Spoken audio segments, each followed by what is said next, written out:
I'm joined by Ursula Heng of IBM Consulting. We are here at the CSC Live Theatre. You've just come off the stage. Your session was What Makes a Supply Chain Successful? Your panel discussion.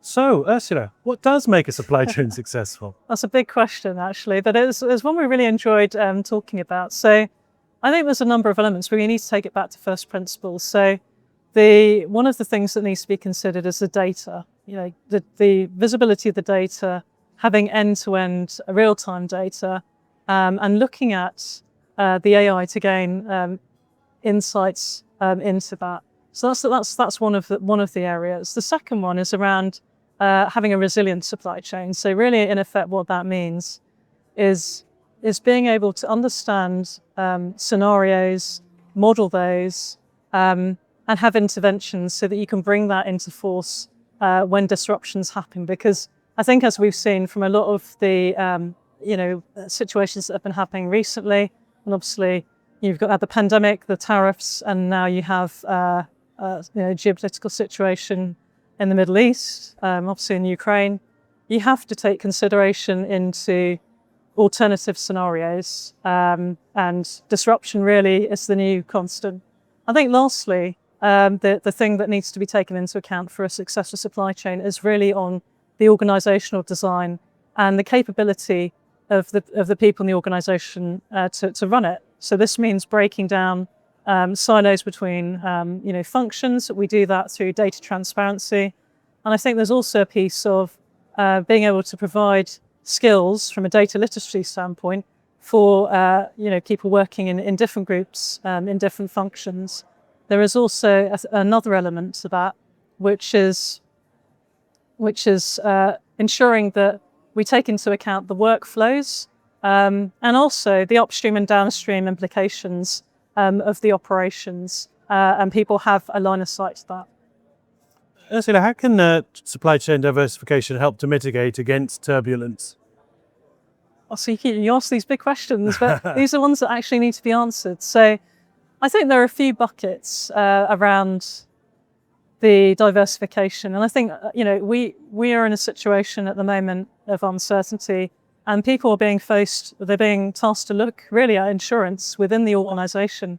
Because actually, let's be honest, externally, there are some routes and, particular, carriers for which you won't get any external insurance for. So almost resiliency is like an internal insurance policy.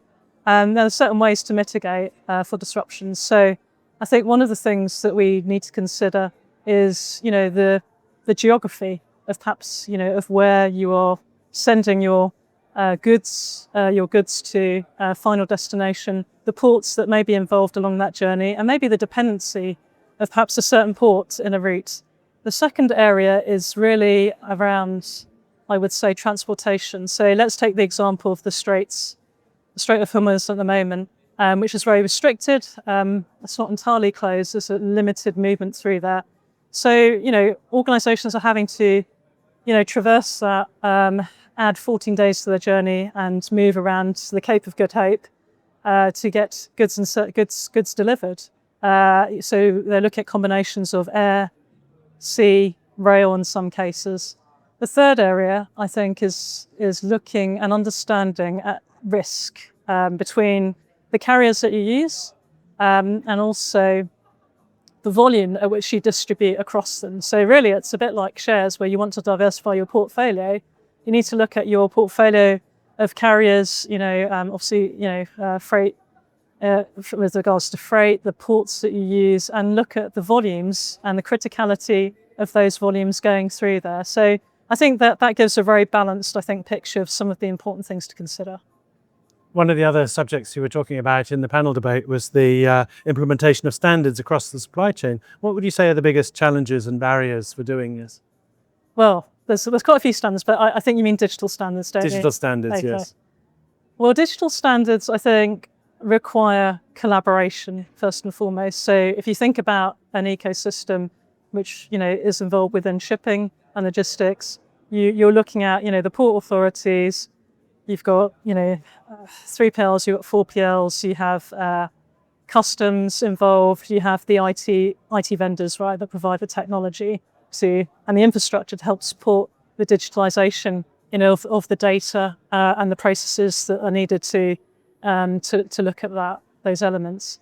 So I think when you think about standards, there are guidelines that can be taken. So the ones that come to mind are the UN CFACT, which is a framework for trade across sectors, which I think is a good starting point. There's also the ISO 28005, which looks at sort of e-documentation, for example, e-invoicing and bills of lading, and those are good starting points. In terms of barriers, there is a fundamental, I think, barrier from the standpoint of having the data available, and between different organisations and parties. So having that available to be able to assess. If you think about the IT legacy systems of different parties, I think it's another consideration.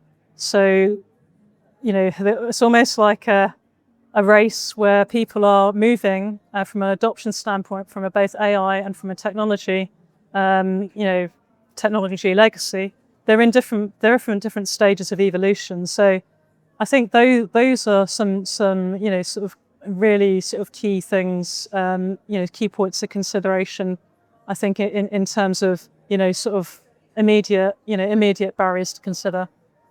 Ursula Heng, thank you for sharing your knowledge with us here at CSC Live in Hamburg. Thank you. It's good to be here.